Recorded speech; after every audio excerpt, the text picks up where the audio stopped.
all these pinnacles that have, broken off from the main part of the land. Bunch more up here.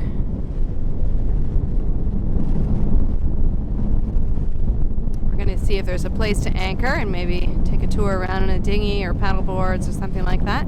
It's a pretty dramatic coast.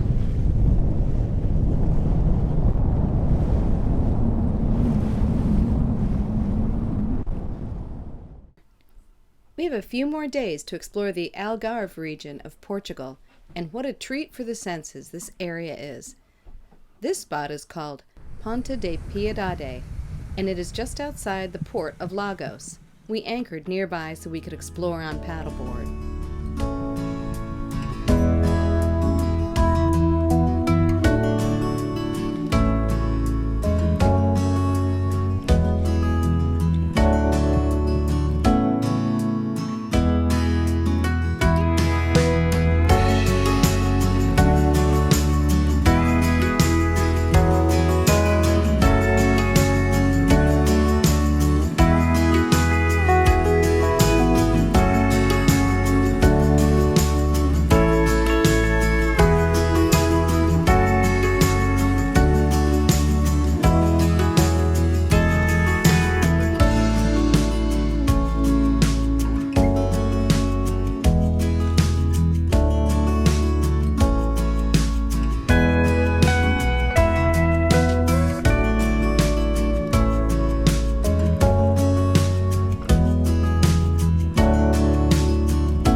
Look at all those narrow passageways and inside pools. We lost track of the number of archways we passed under.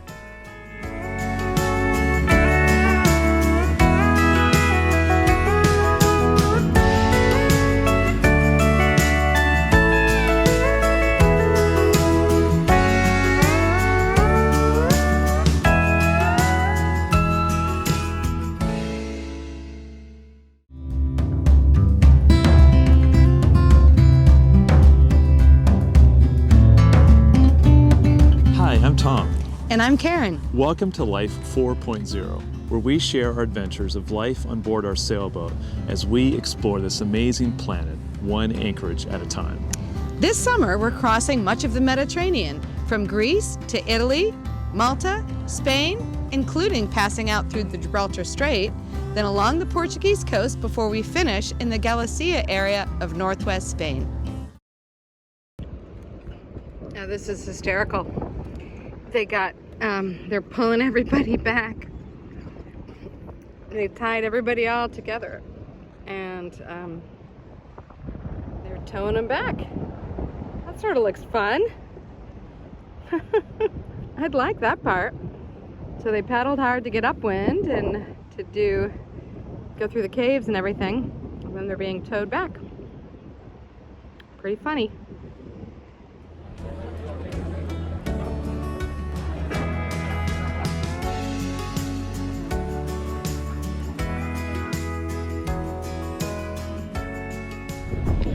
We are right where the river of Lagos comes out to the sea, and there's a nice little fortification here with some guard towers and a little beach. Some red and green markers to mark on the way in, and a beautiful beach down here.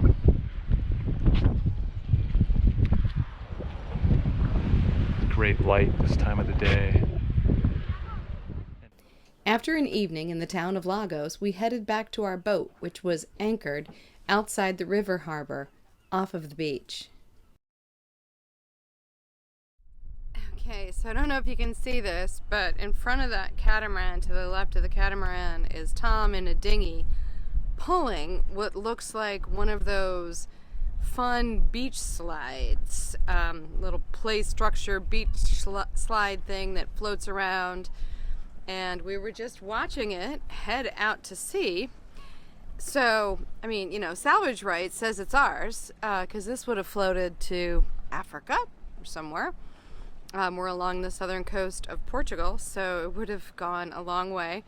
Of course, we're not going to keep it. We're going to take it and give it to somebody who it belongs to, and we're going to reprimand them for not tying it off, because, you know, gosh, this is be out there floating around and a hazard to navigation for people. So anyway,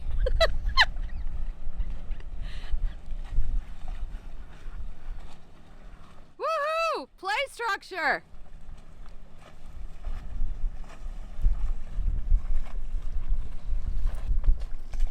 Yeah, there we go. Oh, it's a chitty chitty bang bang. It's chitty chitty bang bang. All right. Well, I'm gonna get Tom some lights so he can take this in.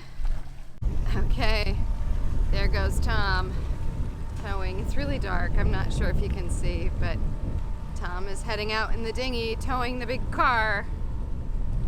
He's got to take it all the way into the harbor, which is, I hope he's okay. After Lagos, we hopped all the way to Sagres in preparation for navigating the west coast of Portugal. We had been keeping a close eye on the wind off of here for an opportune weather window. At this time of year, the nortada, or the north wind, can blow quite strong, and for many days at a time. What we were hoping for is at least moderate headwinds, so we can move up the Portuguese coast without pounding into oncoming waves for too much of that journey. The next couple days seem to be that opportune window, so we'll spend a night near Sagres, then head north. All right, this is Cabo de Sagres, and this is the bay of Sagres and the town of Sagres up there. Around the corner is Belleria. We may spend the night here tonight. Looks like let me see how many boats are there now. About 5 boats. So we may spend the night here and go around the point in the morning. We're going to go up around this Cabo de Sagres and see what the bay just before the Cabo de Sao Vicente is like, to see whether we should anchor over there or over here. We just want to make sure we get a good night's sleep before we head up the coast of the southern coast of western Portugal.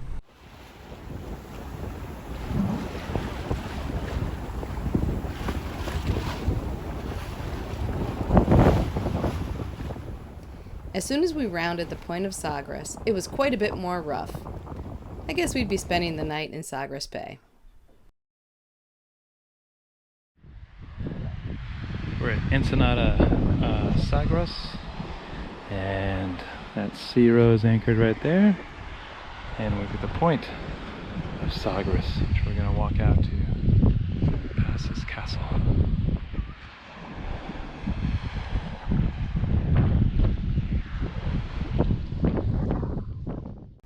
To walk around Sagres Point, we needed to pass through this old fort. From its walls, one could look over both Sagres and Sao Vicente bays.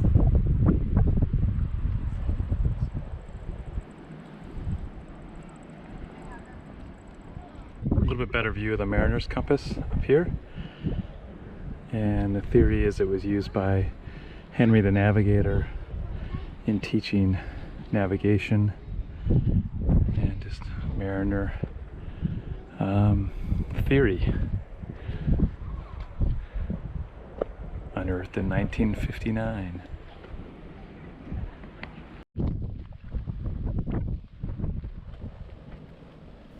This point is called Cabo de Sao Vicente. It is the southwesternmost point of Portugal. This is an incredible peninsula. The cliffs must be well over 100 meters tall, and they drop straight to the water.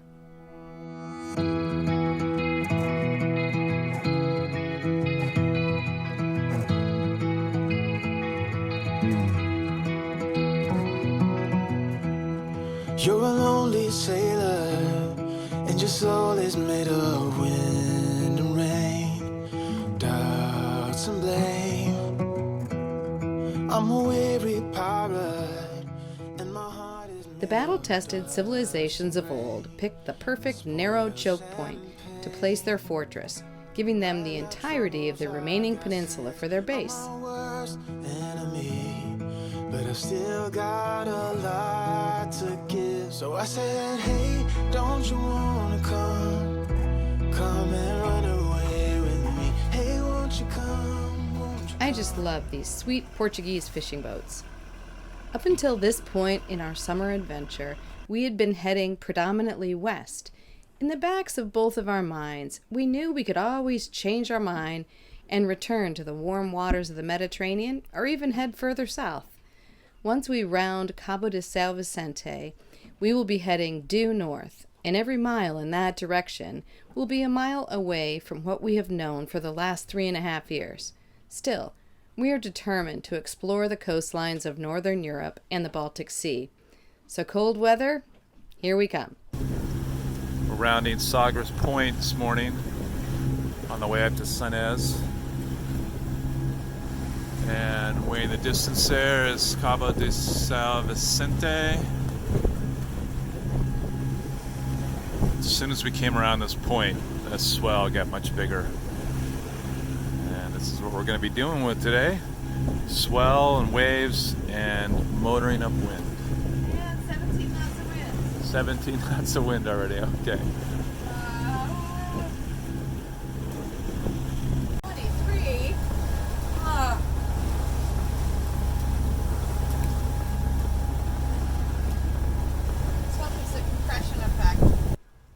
The early high winds did seem to be due to compression around the high bluffs. Once we were a little further off Cabo de Sao Vicente, the wind strengths were a little bit closer to the predicted speeds. All right, Captain's excited because we're going 7-3 through the water. We are sailing up from Sagres up to Sanez on the outside of Portugal. Our first time really kind of on the outside Atlantic side of Portugal. Officially Atlantic side. We've had some off and on, a little bit of sailing earlier, but then that kind of died on us and we motored.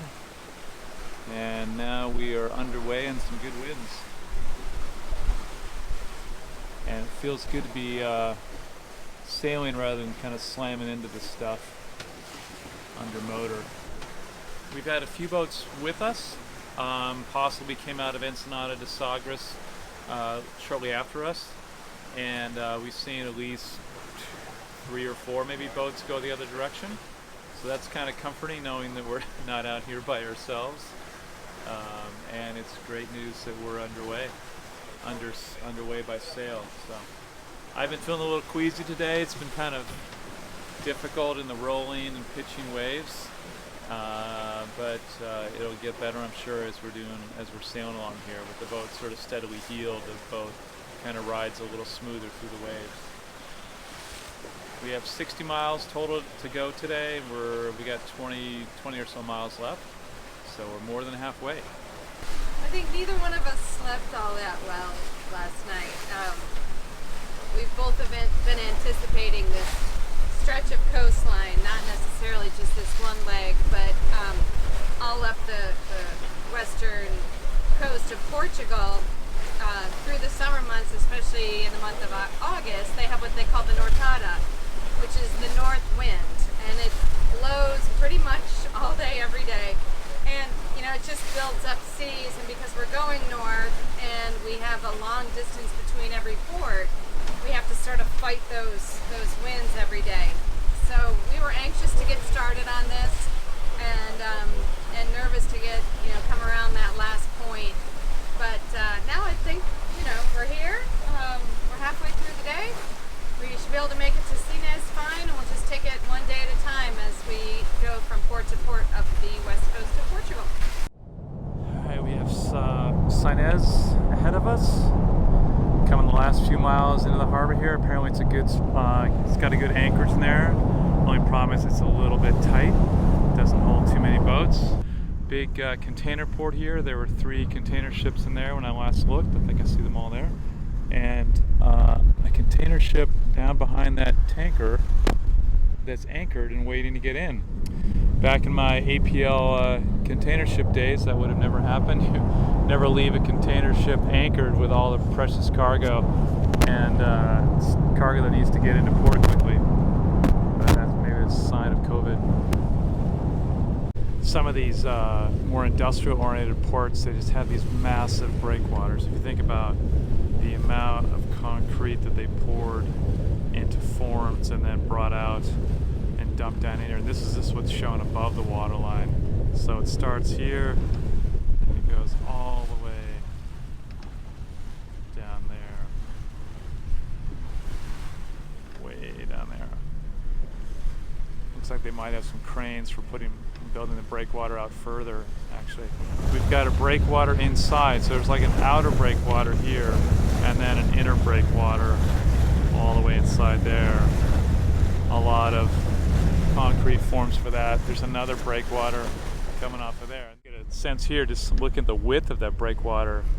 Not only the height of it and the length of it, but the width, how much concrete that would have required.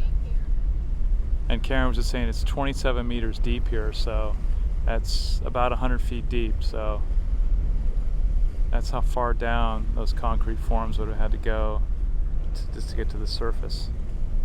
It's just amazing. Morning departure from, oh boy, how do we say this name again? Cinch. Spelled S-I-N-E-S, but Cinch. We had a lot of boats in here this morning. There's already been like 5 or 6 that have left. They left all at once, right at dawn. And it was a pretty quiet night. Not the greatest smell in town, I think, from the refinery nearby. But still a nice little spot. Little fishing harbor, fishing part of the harbor. And a marina over there. Huge working port down here. Bunch of container cranes working away there. For our last stop before the greater Lisbon area, we picked this little bite and discovered a fun destination frequented by locals. There was a cave to paddle through and a lovely beach to hang out on. Say by chance, don't you want a man who fully understands a sailor's heart, a sailor's heart.